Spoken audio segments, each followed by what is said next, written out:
In this video, I'm going to take the derivative of the following hyperbolic function. So we have f of x equals ln of sinh x.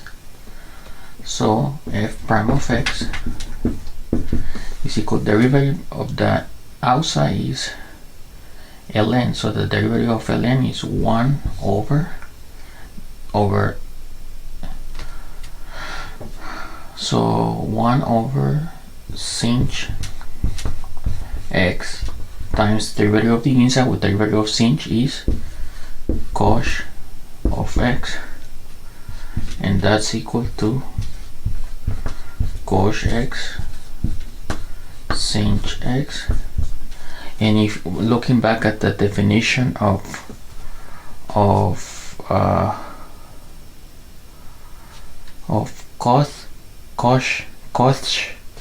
this would be cos x, and that's the derivative of such function. Thank you very much. Don't forget to subscribe, please.